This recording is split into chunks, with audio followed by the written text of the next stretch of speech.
Chris. Uh-oh. This is a beautiful thing now. Anyway, hello guys. Welcome to a wonderful special episode of the Mac and Cheese podcast where we're actually taking a brief break from sports to discuss a topic that's truly close to both of our hearts, as well as the heart of the wonderful guest we have tonight, Kaela Jacobson. Hi. So how's your day been today?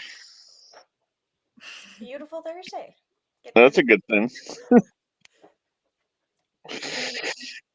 All right, so obviously it's crazy finding out the connection we had with Erin's Law, of all things, in a already small world, considering how we know each other. Wait, how do you guys know each other, if you guys don't mind me asking? So remember the woman I was telling you had me write the play, and then her husband was the one helping us record it? Yeah. This is Patrick's cousin. Oh, okay. I was confused about that. And now turns out she works because of my cousin. So go figure. That's okay. I didn't know that. Yep. All right. So you want to give us a brief synopsis of exactly what Erin's Law is for the ones that don't know? Yeah. So Erin's Law is named after a childhood survivor, and she championed the whole thing. She went and talked to senators, got Illinois to pass a law requiring all schools to have education on SA and Child A. And she met with the first senator in 2010 and worked really hard to get it passed, met with other senators until 2013 when it was finally passed. So it requires all schools to provide education for grades pre-K through 12 on age-appropriate techniques to recognize signs of SA and tell a trusted adult. Teaches school personnel about mandated reporting and recognizing signs, and gives knowledge to parents and guardians about the warning signs, resources available, assistance if they need it, and how to support their child if they're ever going through that kind of thing. And now 38 states have passed it so far, but Illinois was the first. Of course it was. Why doesn't that? Of course. Well, it's also where the incident happened. So. Well, I know, Yeah. but it happens everywhere. It is. Yeah. So, Sis, you want to go ahead with your first one? Okay. Well, okay. This is not fair because I literally just said, "What is Erin's Law?" on my first question, but you already answered it. Yeah. Well. Fine. So, what got you interested in doing what you do? Honestly, or the pretty version? We get ugly here all the time. Don't worry about it.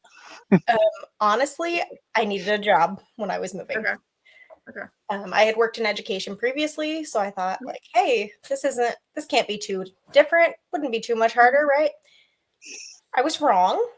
It is a lot different, but it still allows me to use that background of education that I had, and it also allows me to help people, which is, I've always wanted to help people. I was the kid growing up that when a kid got hurt during soccer, I wasn't kicking the ball, I was picking them flowers and making sure they felt better. So this allows me to help people and still use that education background. That's amazing. I'm actually the same way. Like, I have my medical assistant degree. Okay. I'm not certified or registered, but like my whole idea is like of helping people and stuff. That's always a good thing. So I'm going a little bit out of order here, but wanted to play into it a slight bit. What in your life have you gone through that made this a cause that you really have come to care about? Yeah. So I don't talk about it publicly much. Actually, one of my coworkers just learned today that I am a survivor of DV. So I was in that relationship for 5 years. And so I can really have that empathy and understand what our clients and survivors are going through. And it helps me relate to them more. And just like, they always appreciate people helping them who've gotten out the other side and who are doing well, because it shows them that there is a light at the end of that tunnel. And like, none of our stories are the same, but knowing that it does get better and it takes work, it helps them keep doing that work. Awesome. Don't, Peter, don't make me. It's up to you. I'm not in the mood right now. There's a totally good. Yeah. Okay. That case, your next one is fine. Great. So, what are some of your favorite and most rewarding moments from doing it? The hugs from the kids. Even after we've had the talk in kindergarten about always ask before you give someone a hug, and they have to say yes before you can hug them. Right. We've had that talk. 30 seconds later, they're all hugging me and not a single one asks. It's so precious. Because you can tell that like they open up and they trust you, and it's cute. Right. And then of course, like the success stories, the survivors leaving their situations, doing better, getting their own place, having a job, like thriving. Those are so rewarding. Yeah. That's awesome. I guess somewhat along those lines, have there ever been times where because of what you guys do that people have tried to come after you guys for getting certain people out of situations and such? Not that I'm aware of personally. Okay. Our facility is secure though, with multiple layers of security for that reason. Like if we do have a shelter at one of our locations and it is secure, but oftentimes the person that our client is fleeing will find out where they are and they'll circle the building or park so that the survivor knows that they're there just to try and intimidate them. But we've never had anybody come after any of us personally that I know of. Okay. And we're very thankful for that. Yeah, I bet. Wait, is it my turn? Yep. Peter, you're not going to believe this, but I was reading off your questions. Oh, that works too. And I deleted all yours on my list so I can on them. So how can states not pass or know about it? Because when I was researching, I realized Florida is not one of them, and that surprises me, knowing the new laws in Florida. Yeah. Personally, I don't have a whole lot of information on that. I'm trained on the Illinois side, but my best educated guess would be like it's a hard thing to talk about, so people try to avoid it because nobody wants to talk about the hard things in life. Yeah. Right. And it takes someone spearheading it, someone championing it, like Erin. And I know she is working really hard and her team is working really hard to get those final 12 states to pass it. But it takes that. It also takes infrastructure. So you can't mandate something if there's nobody to teach it, if there's no curriculum to teach it, anything like that. So that's part of it. That's my guess. Now, I had done a little bit, obviously, just as kind of a refresher, but what states are the ones that have yet to pass it, or at least the ones that you know? It's a good question that I don't Fair enough. Yeah, it's on the Erin's Law website. Okay. And just so the audience knows, we'll link the website in the description so people can look it up and stuff. So you guys can look up more information that we're not telling you guys. Yeah. And it is a wonderful website with lots of good information and resources. That's always a good thing to have. So the more education you have, the better off you are. Right. Yep. Hey, Peter, I think it's your question. Yeah, that's what I was going to see if you could shoot me over a copy of real quick. Oh my god, I just deleted your question! Through Discord. Oh my god, I got you. Yeah, hold on. Let me pull a laptop up. Well, I can send it to you. I'm right here on my phone. Okay. Here, after I just deleted them. Really? Yeah, you're good. That's why he waited to ask. Right. Yeah, sure. The thing is, I know he does this to me on the podcast too. So I'm not even surprised at all. I have no recollection as to what you're talking about. Exactly. Exactly.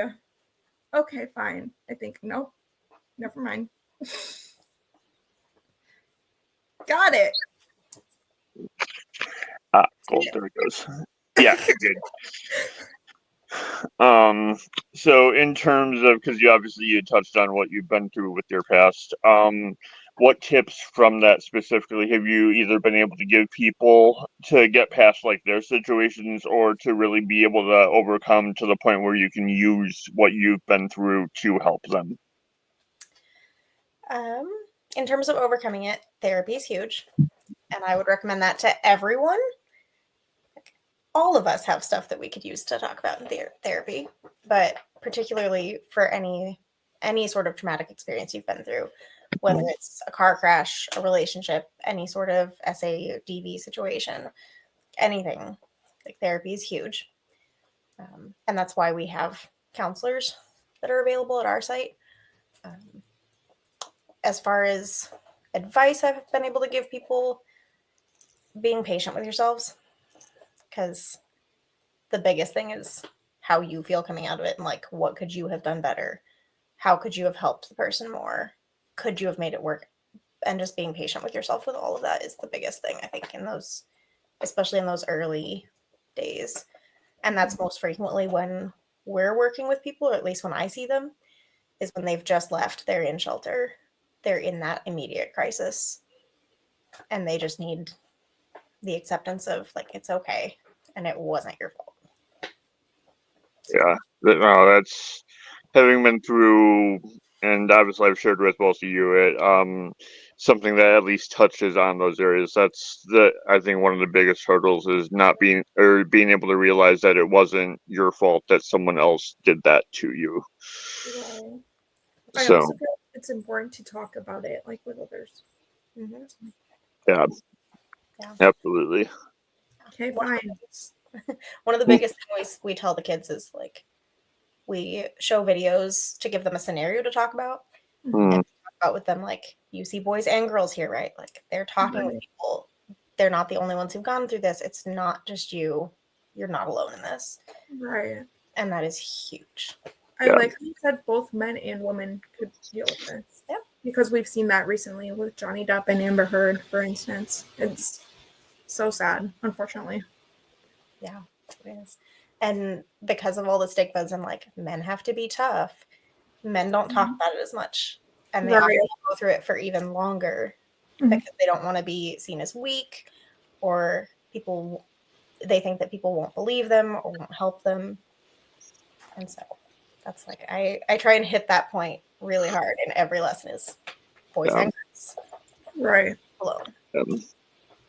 No, it's like especially tough to try and explain to like the generation above ours in general or whatever, because that's coming from having grown up in a time where it wasn't an opinion as much as it's fact. Men don't show emotion, and I think ours is like the first generation where it's really become realized that it's actually a healthy expression to be able to, and that it doesn't make you weaker or what anything. If anything, it makes you stronger that you're able to.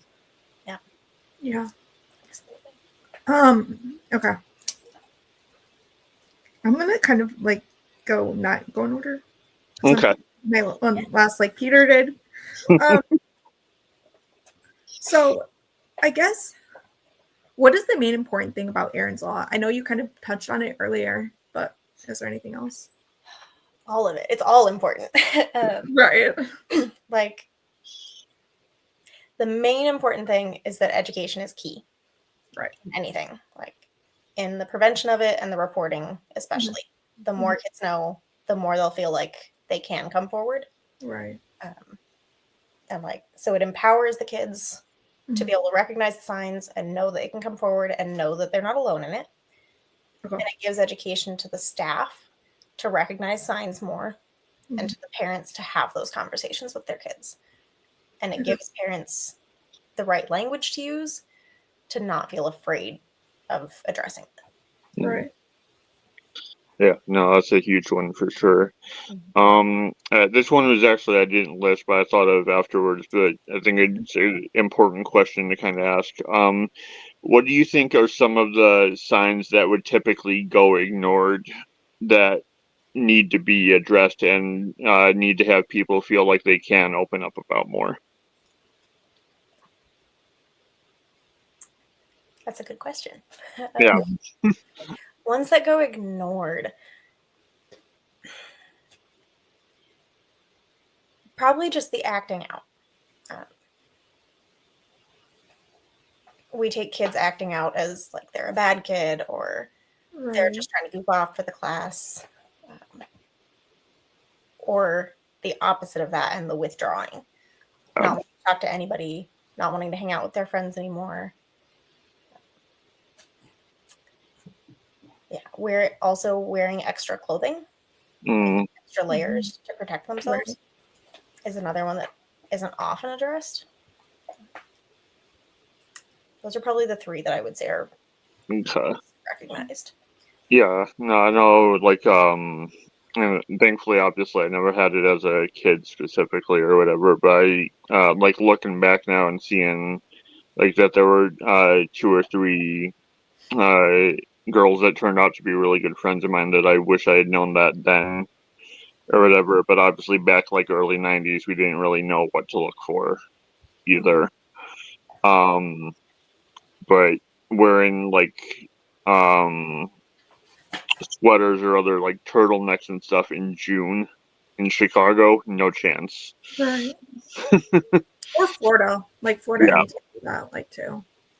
Well, Florida, you would never need to wear a turtleneck, period, because it gets down below 50 and you guys are freezing. Says the person that wore jeans to a doctor's appointment today. Rest my case. Well, also I'm a cold-blooded person, though. Yeah, good point. So. No, but I love how you said like covering up your clothes or covering up your injuries, I guess you would say. Because I know like from watching YouTube and stuff, DV, like people always like cover it up, like marking yourself and stuff. So I feel like that's important. And also, really quick, one of the main messages of the person that Peter, when I just told you, Grizzly True Crime, her main message is if you see something, say something. You never know what could be going on in another person's life. And to add on with the covering up, it doesn't always necessarily have to be covering up injuries either. Right. No, I know. It doesn't always have to be like turtlenecks or sweaters. It could be like they're wearing 3 sets of t-shirts or 2 pairs of pants. Like they're just adding that extra protection. Right. Yeah. But yeah, always, like it never hurts to talk to the kid or talk to the person in your life who you think is going through something. Even if they're not going through what you think they're going through. Right. Open up about what it actually is. You never know. Yeah. You never know. And it'd always be better to have someone be mad at you. Right. Than for things to get worse. Yeah. It's like similar to the whole ask or say something now, apologize later. Right. Yeah, because I mean, you're wrong, you live with it. You're right, you could save someone's life.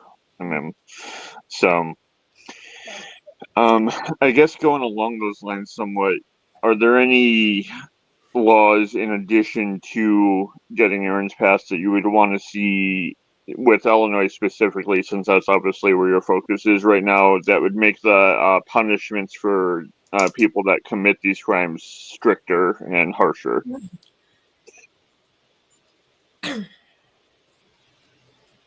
I will be careful and political with my answer here. I think that our laws aren't necessarily the problem. Okay. It's whether those laws are actually being used to punish the people. That's true. And like, I think people are just not getting punished as much as or as harshly as they could be. Right. Yeah. And more laws aren't going to change that part of it. Okay. That makes sense. Okay. Yeah, you're not wrong. And having been a more or less lifelong resident of Illinois, I get exactly why you're phrasing it that way. So across the board, though, not just Illinois. Like, yeah, right. There are things that are not being punished as harshly as they should. Yeah, agree. Absolutely. Like money doesn't heal wounds, like at all. It's emotional damage and everything. Yeah. Yeah. That's why, like, even seeing some of the like DV cases that have ended up resulting in nothing more than like a civil settlement or whatever. It's like that does nothing to address what they've been through. Right. I mean, look at Gabby Petito. That's a famous one. Look at Gabby Petito in Florida. Yeah. It happened like an hour away from me. Her murderer got nothing. But then again, he offed himself. So, but that's like one that I like follow close by. Is Petito. Like, there's another one that was like in Minnesota, actually, Madeline Kingsbury, I think her name was. Her husband basically said she's going to end up like Gabby Petito. The husband is going to get life in prison without the chance of parole. Murder on top of DV, SA, you name it, everything in the book. And he's going to get life in prison, thankfully. But that's like for adults, but that's not in high school or schools in general. Yeah. Now, this is another semi-off script one, but obviously, you know, where my heart's at with the outreaches that I'm involved with and stuff. Do you think there's any sort of correlation between people that have it happen at a young age and maybe it's easier to try to lure them into something like that as a young adult? Oh, absolutely. Especially if it happens repeatedly at a young age.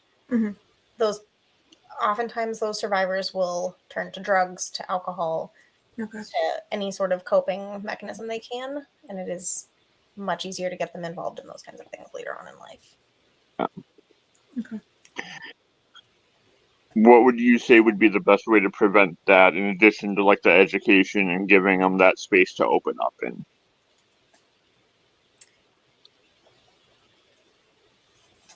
I wouldn't say there are other ones. Like, do the education to prevent it. Do the education so that they know what to do, to report it, to go to that adult, and then get them the counseling so they can work through it healthily. And the hopes is that they get that counseling before they turn to the unhealthy things. Right. Okay. Those are going to be the two best things, is trying to prevent it in the first place and then addressing the cause of it. Yeah, that makes sense. Is it my question? Yep, go for it. I have 3 left, so just so you know, Peter. I don't know how many more you have. So why did it take forever to pass Erin's Law? Because I know you said it like took 2011 to 2013.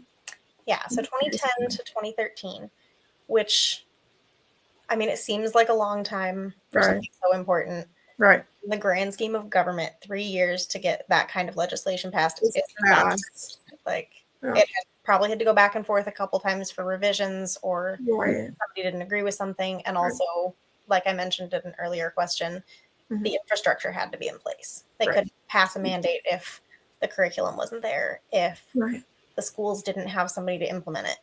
Not everywhere has educators like what I do to go in and do that for them. So that all had to get put in place before they could mandate it. Yeah. I guess coming from the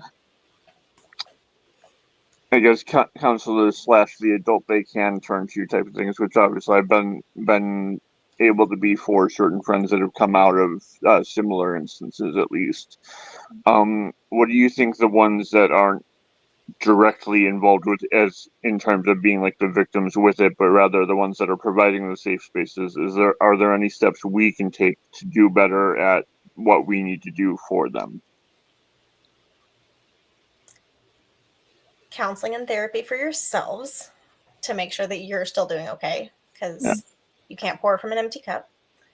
So that's really important. Like, all of us at the YW who see clients or who go out into the schools or do anything like that, we all have to go to counseling ourselves so that we're taking care of ourselves.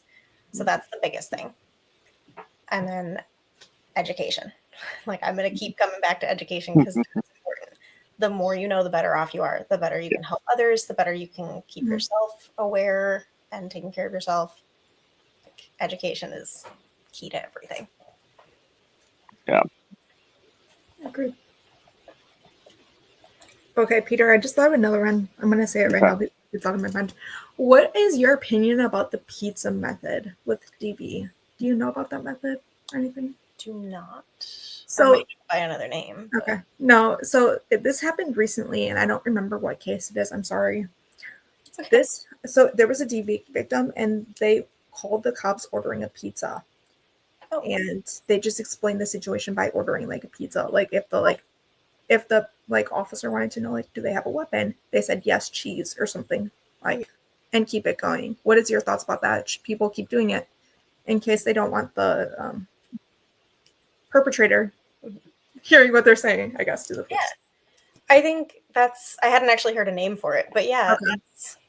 That's definitely a good way to go if you can't get away from the person and need to safely make that phone call. And most officers will know how to ask questions that get you to say that yes or no or safe answer, right? But they call it the pizza method. I don't remember why. Because you're ordering a pizza. Yeah. Well, right, but you were calling the police instead of a pizza delivery. And the officers were like, wait, this is not a pizza company. And it was just wild from there. I was just hearing your opinions about that. I do think it's great because it gives another option, another way for that person to call and get to safety. I also like all of the bars that are offering their angel shots. I love that idea. Like any of those places that will offer that safe option, right? Okay. So you knew I was going to ask one follow-up one to your situation specifically. What gave you the courage to finally realize what was going on and take the step of leaving from that situation?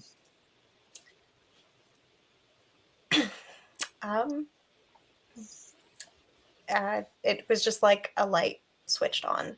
And one day, it wasn't any different than any other argument we'd had. It wasn't any different than any other day, but it just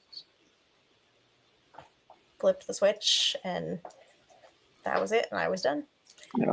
And so we say that survivors of DV will leave like 6 or 7 times before they actually leave for good. I had left twice before. Wow. And went back. I'm very thankful that it only took me 3 times. But it's like that's another part of really understanding. Like people, even there have been people that I've met at conferences I've gone to who do the same work I do. Like, I don't understand why they go back. Like, they see why it's bad.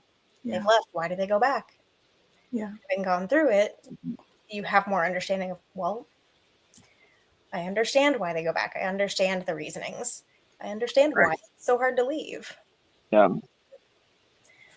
But it wasn't so much of a having the courage. It just was done. And that was that. No, that makes sense for sure. I guess that's where I consider myself fortunate that the instance I went to only happened once, and I was able to be in a big enough area to never have to encounter that person again. So that's one thing I'm definitely grateful to God for with all of it. Okay. I was just looking more about the pizza incident because it was in 2019 when it happened in Ohio. It looks like. Yeah. And it's like, I'll send you guys the story if you want. It's super sad. Yeah. No, short version, if I remember it correctly, the officers hadn't been trained in what that was supposed to be, and the girl ended up getting unalived because of it. I thought, no, she got help. Oh, okay. There's multiple like it. Yeah, that was a different one then. Because this happened quite a bit. Also, I want to know, this is just like a fun fact, kind of, I guess, because kind of we're on fun facts. I don't know why. So I learned from Grizzly True Crime, she does DV cases most of the time. So this is how I know this one. Get out before a divorce happens. It's one of the major, I don't know if you've seen that. Divorces. Yeah. Don't tell the person that you're about to divorce that you're actually going to divorce someone. Get out safely if you can. Yep. Yeah. And we always tell our clients, like, get yourself and your kids out. Everything else, we can help you get new clothes. We can help you get new stuff. Like, that doesn't matter. and like we can help you file all the paperwork. Okay. So okay. I guess this one, if you're not okay with answering it, by all means, feel free to say so.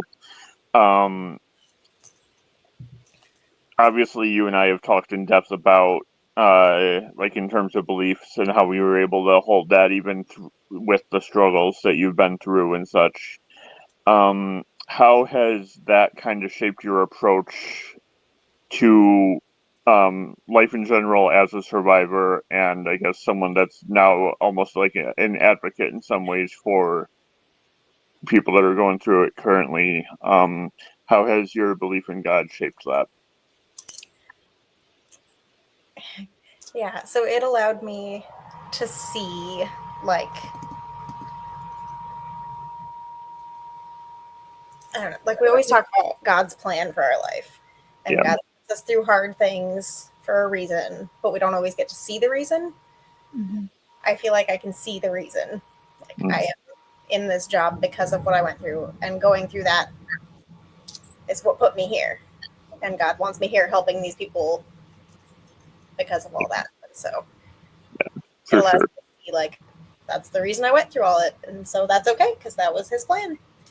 And as far as how I help and how I advocate with that, I won't ever bring up my faith when talking with a client unless they bring it into the conversation. Okay. But I mean, those of us who are believers will often carry ourselves with more hope and light than not. And so, didn't mean to put you on the spot with an off-script question there, but I thought that was an important one to kind of address. So the 6th or 7th off-script question. Yeah, details. Okay, I have no more as of right now. The script is as of right now. I gave you generalized ones. I didn't say it was going to be specifically those. No. Okay, like I don't mind. Right. Yeah. I can't answer it. I can't answer it. Right. And honestly, if you don't want to answer this one, don't answer it. We understand. Yeah. Thank you. How do more parents become aware of what's actually happening? Because in my experience, the DV person or stalker person, whatever you call it, and call him, like his parents still do not know about what happened. So I guess how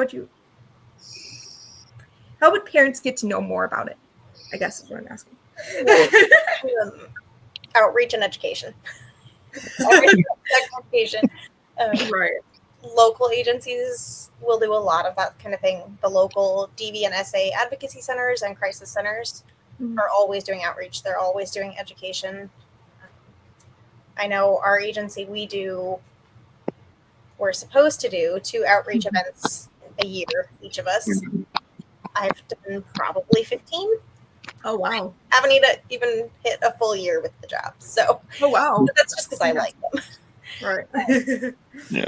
And we're always talking to people before students get those body safety talks. A letter has to go home to the parents so that they know what you're going to talk to them about.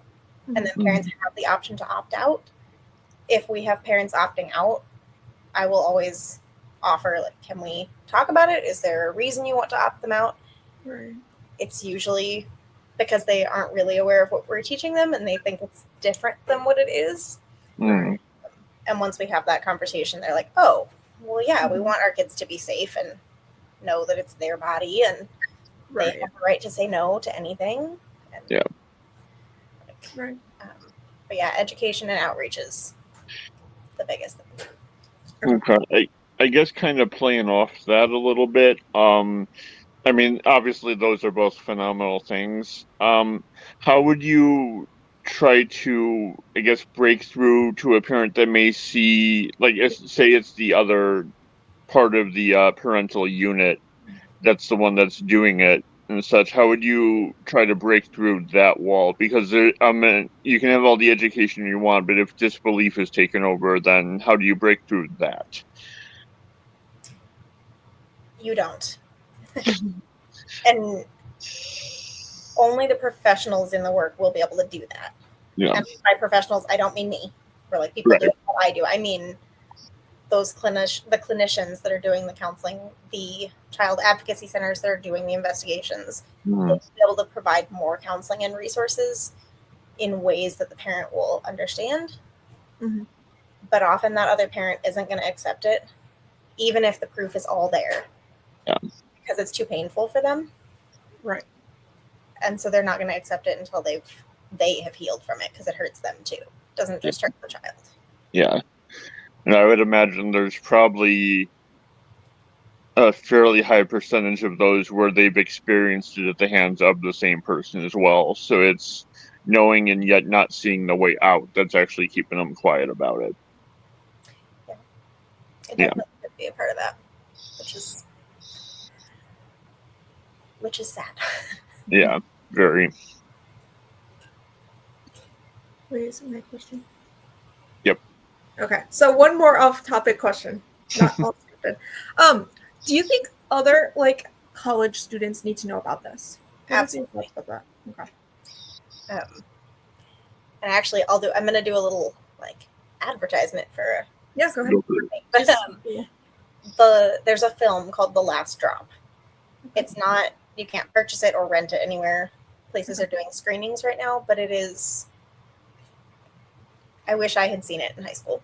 It is a perfect, for young adults and high school students, a perfect example of all of the early warning signs of DV.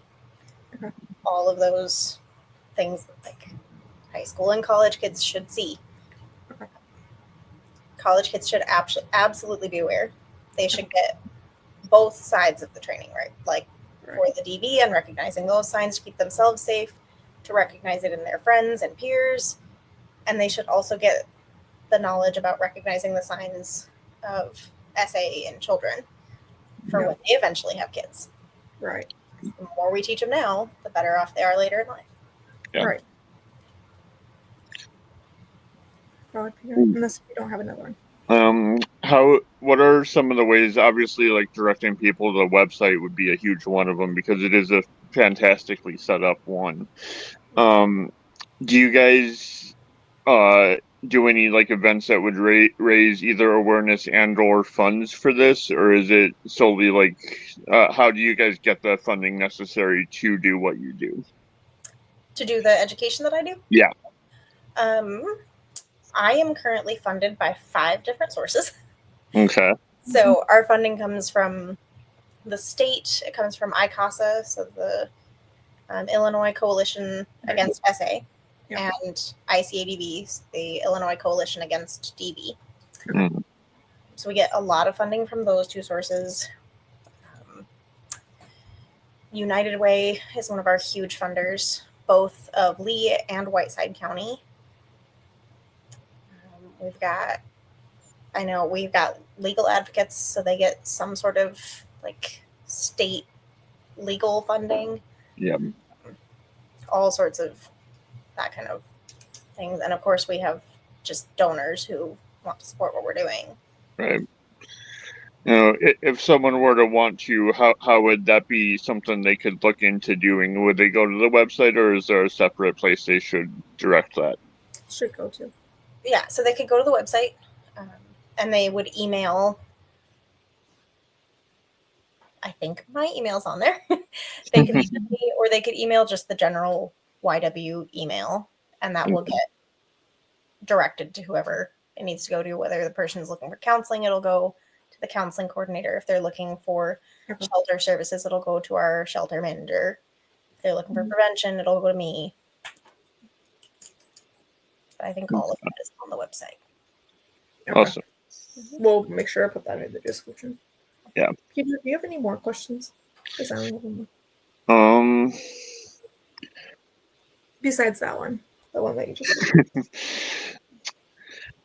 I guess what would you say in terms of Illinois and where you're working specifically in those counties would be the goal that you'd want to achieve, let's say, by the end of next year? By the end of next year. Got to make you think a little bit.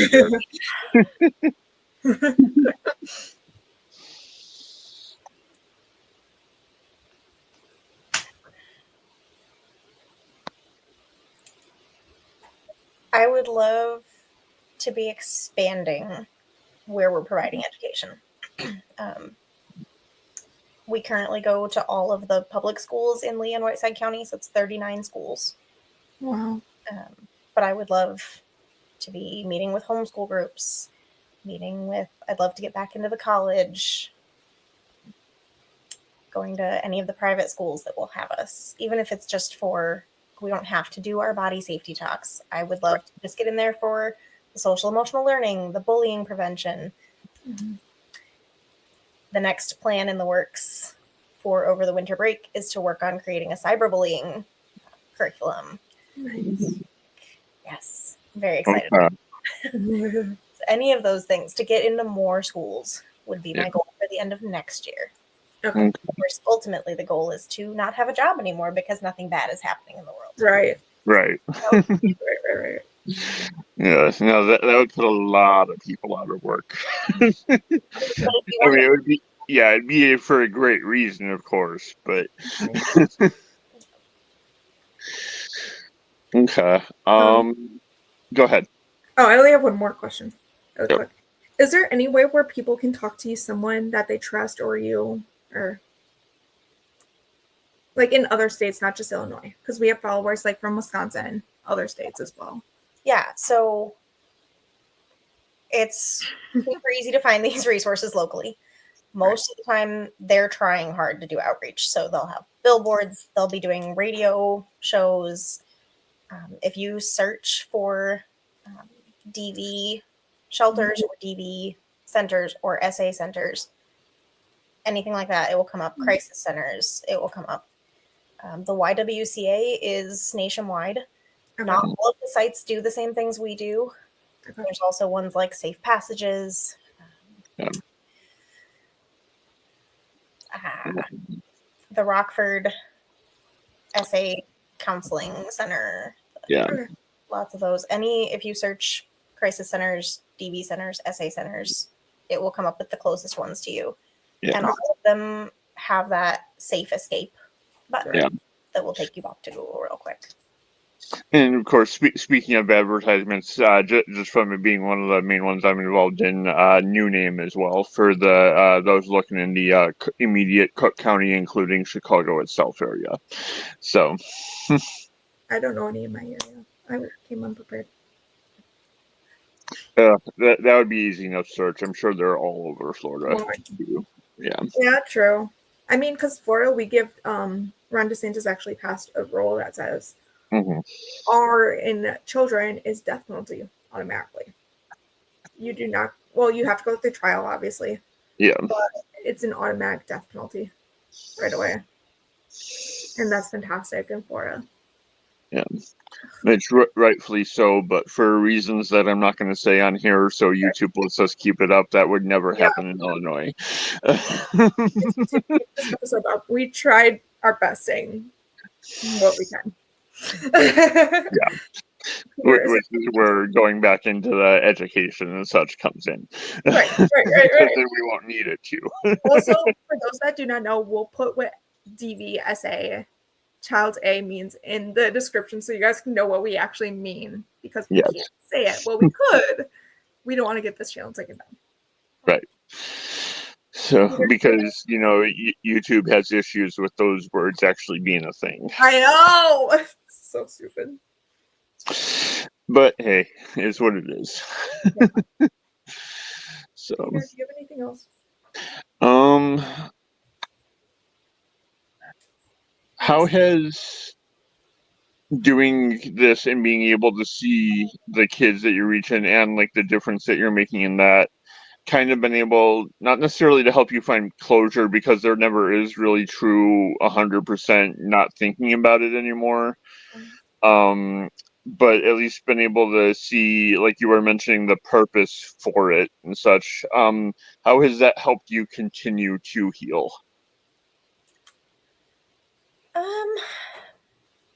I don't know that there was any continuation of healing that needed to happen by the time I moved and started doing this. Okay. Done most of that work before I moved. There's always the maintaining of it. Like you'll never, like you said, you'll never be fully past it. It will always be part of you. It will always be a memory you have. Yeah. But it's not so much something I need to heal from anymore. It's just a part of my story, and that helps go. Yeah. Like knowing that I have the light at the end of the tunnel gives me hope to help others get to that light. Right. Yeah, no, it feels good to not have that light at the end be a train for the first time in a while. So no, that's a really good approach, and I know I've said this like off here and such too, but I am truly incredibly proud of how well you have handled it. Just in the time I've known you, and having that honor of your amazing friendship. So. Peter, do you have anything else? Sorry. No, I think that would actually just about wrap it, honestly. Not really. Well, in terms of questions, anyway. Well, yeah, in terms of questions that we have, do you have any questions for us? That's kind of important. No. Love it. No, not pretty much open. Not all the way. Are you sure? No questions? I mean, if you have any, I'm sure Peter can direct them to me. Yeah, that'll probably answer most of them. Depending whether she wants a joking answer or a serious one. No, fair point. Okay. No, that's not what I meant, Peter. I mean about my story or whatever. Yeah. No, she got a first-class education in the chain of jokes my mind can go on last night. So that was all sorts of extra fun. Anyways, where can people find you and what do you have coming out? What? You guys? Where can people find you? Or information more about what you do. So basically plug the website, etc. Please. So I work for the YWCA of the Sauk Valley. Okay. So they can find information on us at ywsauk.org.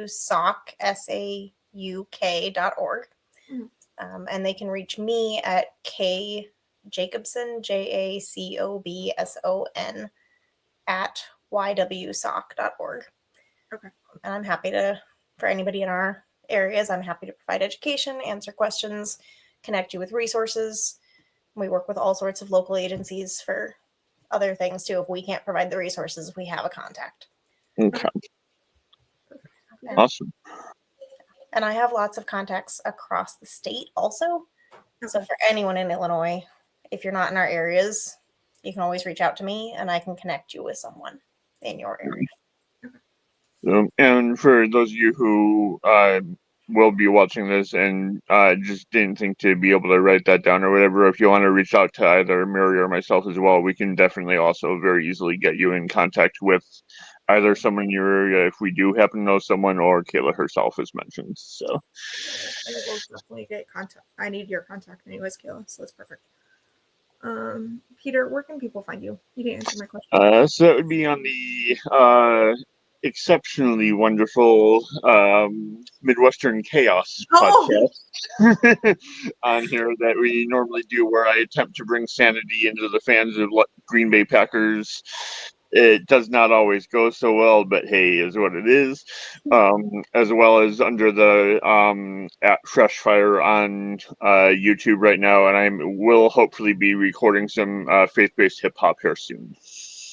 Wait, how's that going, by the way? I forgot to ask you. Really well. I actually got probably about an album and a half written. So I know you wanted to talk to Janice and Nick, so I didn't know if you did that or whatever. Yeah, not yet. No. So. Hey, you forgot. Okay, are you making me do the most important one? Of course. No. It is yours. I mean, not really anymore, technically. Yeah, go for it. I'll be up tomorrow, right? Uh-huh. Okay. I got this. Maybe not. So you guys can obviously find us at the Mac and Cheese Podcast. You will find Peter, Kaela. We would love to have you back on when you get the cyberbullying thing going. I'm deciding if I want to break news right now or not. Nope. Because there's an episode about it on the 16th. Yeah. Co-host. Yeah. Hint, hint, hint. You guys can find me at the Mac and Cheese Podcast. You will see Peter there. I'm the co-host or host of Midwestern Chaos, whatever you want to see it as right now. I host Midnight Disnerd with my friend Cassie, where we are doing Wicked, so it's gonna be fun. And what else? The other one's not important enough. And you guys can find me on Twitter or X or Blue Sky now. I joined Blue Sky yesterday. So it's Mary 90118710. Peter, no. I didn't say a word. Also, because this is going up tomorrow, please watch our anniversary show. I know Peter knows about this. Yep. We went through all the clips of part 1 from By Ourselves to Podcast Boys. That's tonight, and then, that would be yesterday. Yeah. And then Saturday, right? Mm. Okay, Saturday is part 2 from Podcast Boys to By Ourselves again. It's kind of complicated, but we'll work you guys through it. And then I'll tell you that off camera and explain why, but it's valid reason. Yeah. I mean, yeah. And then you guys will also see an episode of Cassie on Saturday as well. Yes. Yay.